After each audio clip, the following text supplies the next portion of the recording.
In today's video, I'm going to show you some techniques for rendering, but first I want to get you up and running and make sure that the device is not holding you back from making the lines that you'd like to create. So let's jump in. So I did a video like this some years ago, but Procreate is updated multiple times. And so essentially a lot of it is predominantly the same, but they changed a couple things around just to make sure you're aware of it. And then I'll give you any ideas as far as things that I've been able to do over the years to sort of get the lines that I want in this particular program. So first off, let me go to take away the lines, the rendering here, and I'll just add those back in and then talk about that. And so if I was going in to get my settings right, I would look at the brush itself first. So you can see here under stabilization, these are the settings I have here. You can copy these down, try them out. Go to the Apple Pencil. A lot of the other ones don't really matter a whole lot. I found, you might mess around with some of the tapering stuff in there, but this is the settings that I have here. And then next would be the Apple Pencil and the pressure curve, the size, flow. I don't even know if that one matters, but again, copy whatever settings you need. And then the other thing to think about is that they also have a pressure curve setting, not only at the brush level, but over here under preferences and pressure and smoothing. So again, you could check out those settings there. Slight adjustment to the pressure curve. Now, we all have very different hand strengths and how we utilize the Apple Pencil. By the way, I am using a 4th gen iPad Pro 12.9, 256 gigs of RAM, I believe, and then the Apple Pencil 2, which honestly, when I switched from the 1 to 2, I didn't feel any noticeable difference. In fact, I've even taken the old iPad, which my son now uses, and I use the Apple Pencil there, and it feels pretty much the same to me. Maybe I just can't tell the difference. But the other aspect to think about is maybe a screen protector. So I use an anti-glare screen protector. I was never a big fan of the paper-like, so you've got like a bunch of different versions out there. I've always went with something like the Easy Care anti-glare, and then also the Tech Armor anti-glare. Both of them have a little bit of a satin-like finish, and they give a little bit of resistance to the pen across the screen, but not a ton. It's not very abrasive. Also, something worth mentioning, it seems a bit silly, but it does make a difference, is cleaning the screen of the oils of your hands. For me, I do it probably once a week. I probably use the cleaning cloth daily. So, one of those microfiber cleaning cloths. But then I use a Pledge multi-surface cleaner, and I don't know if that's the best one to use on a screen protector, just being honest with you, but I do that probably once a week. I'll tell you, I do it anytime I notice the Apple Pencil starts skipping. And so there's other variables as well. For a while there, I was battling the skipping process. So as I'm making these lines, you can probably see that the lines are being generated and it's not bouncing around. That little bit of a hiccup you see, that's me. And I'm actually not that critical about that a lot of times. I'll get more into that here in a bit. But the skipping of the lines is noticeable. When it hits, it is like dramatic. And it was happening a lot. Enough where I started taking the screen protector off, working without one, which took me a while to get used to. I was able to ink better, pencil worse. And I'll show you a little example of that, of why I think that is. So I feel like I need that little bit of resistance for the sketching process. The inking, I was able to acclimate to it. So there's all those variables. Now, one of the things that I noticed had contributed to that was the power supply. So for instance, I'm plugged in right now with a USB cable to my Mac recording this, and it's not skipping at all. And then there was another power cable that I had got from Amazon. I don't remember the brand, nothing like that. And I wasn't really conscious of it at first, but then I realized, wait a second, as soon as this thing's plugged in, it's skipping a lot more noticeably. So not all power sources are equal. You got clean power and ones that look nice, and they might be cheaper to buy to save you some money from Apple cords, and they are junk cables. And so that does cause an immediate issue. I don't know why. That's the extent of my knowledge there, but there is a difference. So once I got rid of the bad cable, the skipping stopped. Or, not entirely, but that particular aspect, because there's multiple reasons why these things tend to skip.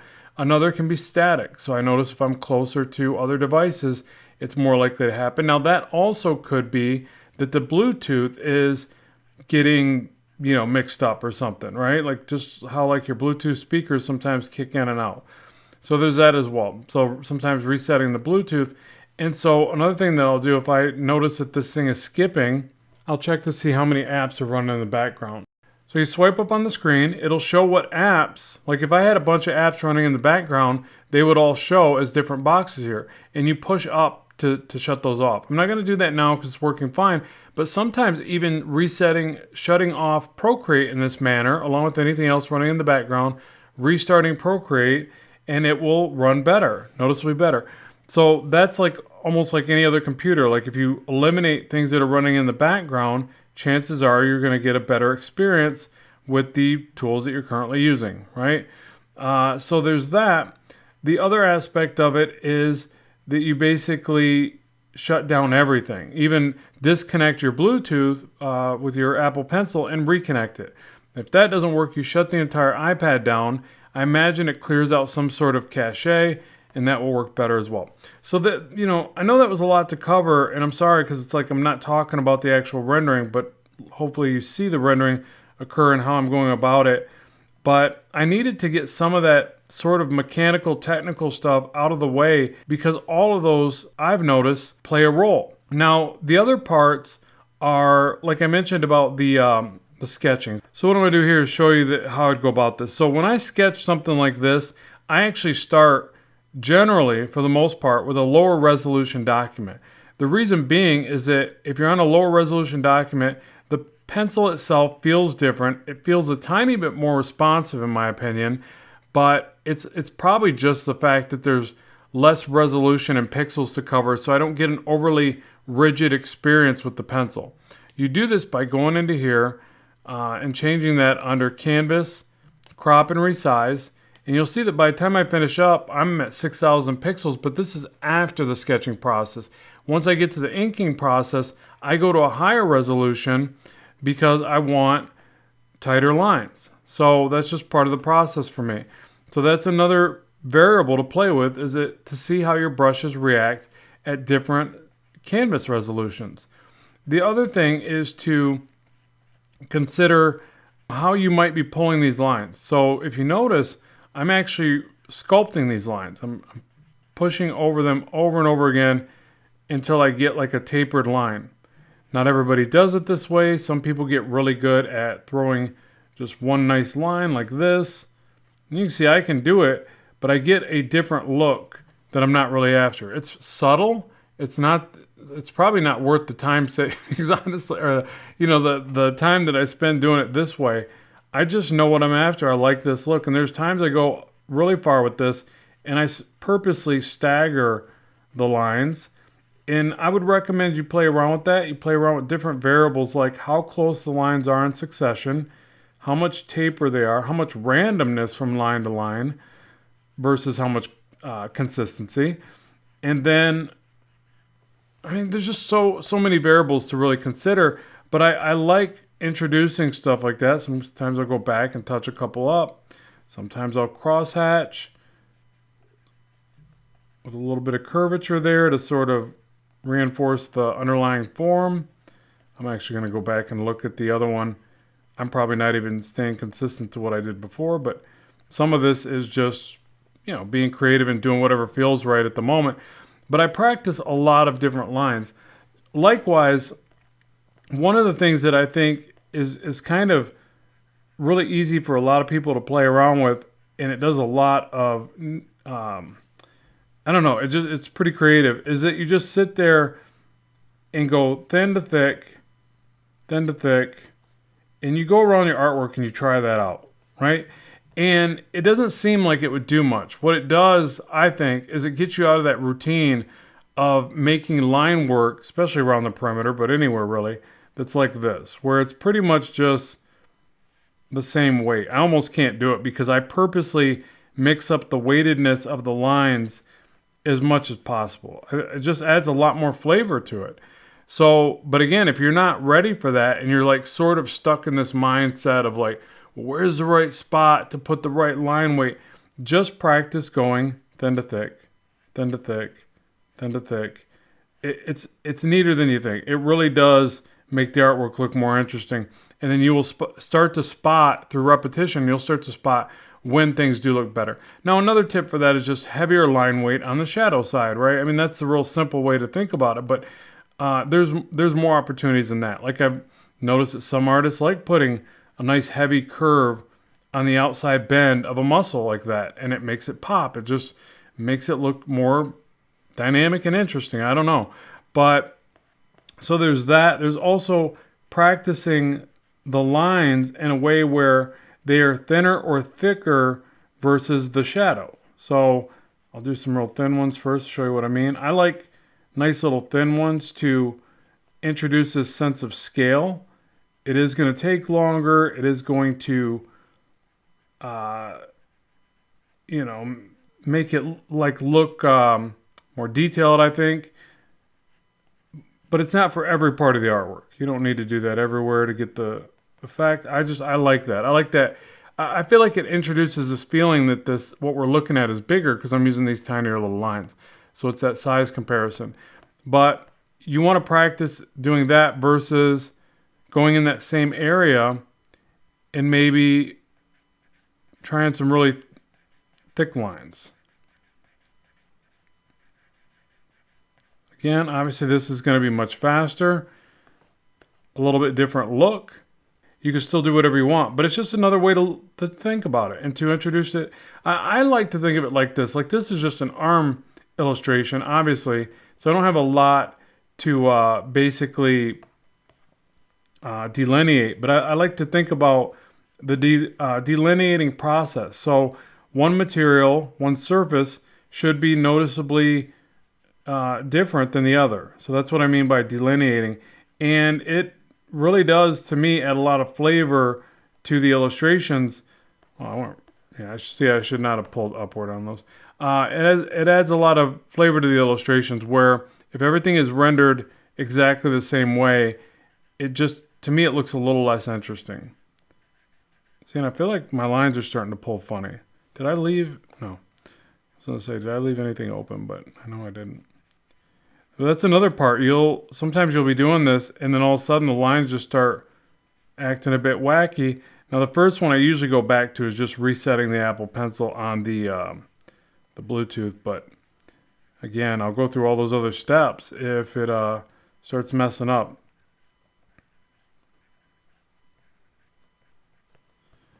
Okay, so what else can I explain about the rendering process? Another aspect of it is the idea that, unfortunately, you just might not be there with the abundance of practice that it takes to get good lines. I mean, there's people's lines that I see to this day that I look at and I'm like, I am nowhere near their caliber and their ability. And that's fine. You make the best lines you can for today and you keep on going.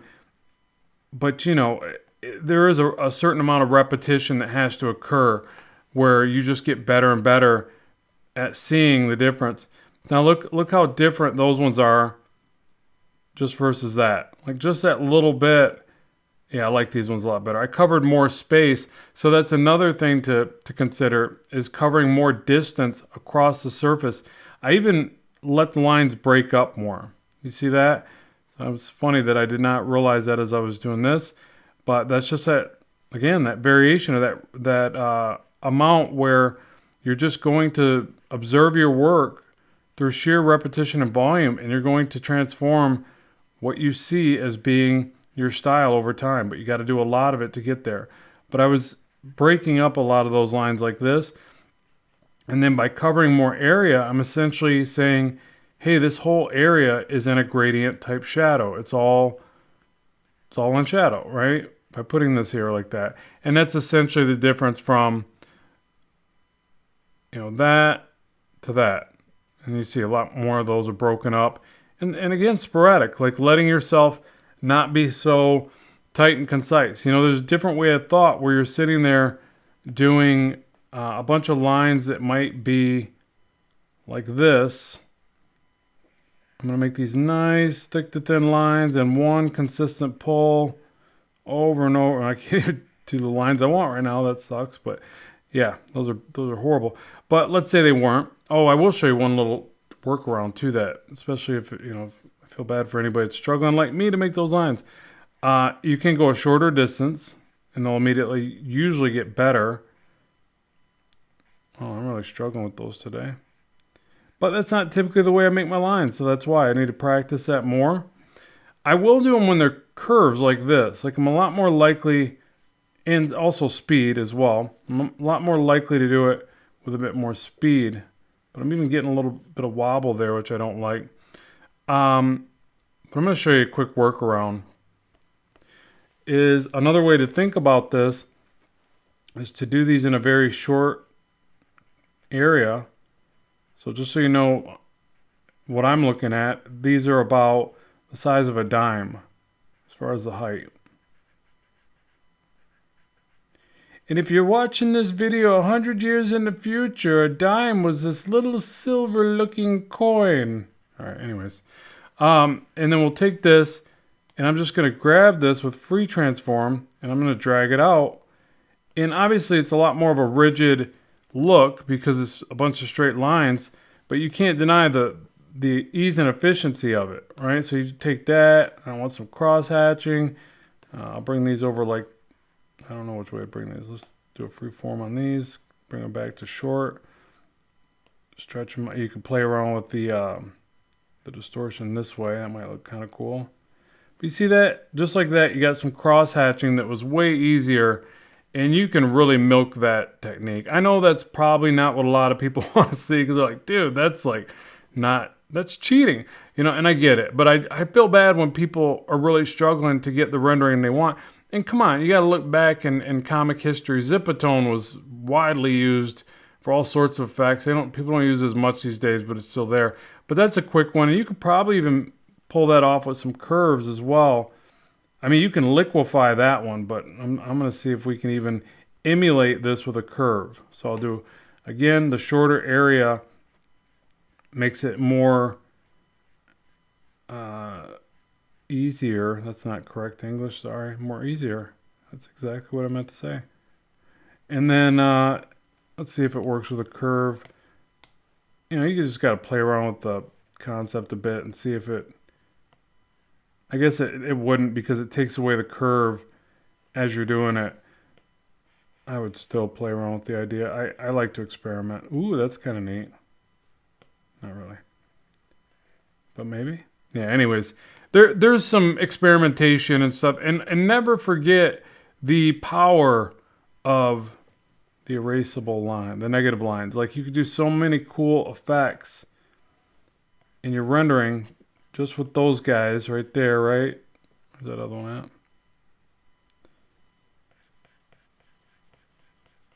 And they don't all have to be straight like that. Another cool one is you could just do these like little half moons and render from them. It's almost like scales, and then you just render down. And then you leave a little gap. Right, so let me make it look better. We can do better than this, folks. Okay, so maybe some little sporadic marks like this. It's almost like you're doing clouds, right? And then render thick to thin down.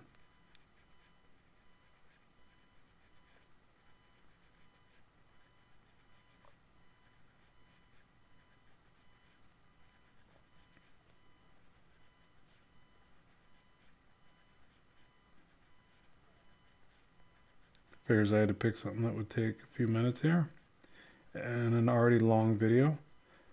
But hopefully you guys appreciate the content. And if you do, please like, share, and subscribe. And I do have a free brush set that I will be sharing in the links and comments of the video. So check that out if you don't mind, and share it if you don't mind, because it helps me to create more content. Please and thank you. But yeah, so you could take this and go almost down to the next set of rendering. And so what it does, it sort of gives you this like texture effect. It works really nice on walls, like if you're giving that effect where the wall is sort of falling apart. And you don't have to be this clean about it, because you can go back with whiteout anyways and do it's probably going to look better, so I'll show you that here in a second. But see how I'm making these purposely bumpy and different from one another? I'm trying to keep them relatively the same, but I'm not holding myself too consistently to that idea. It's just,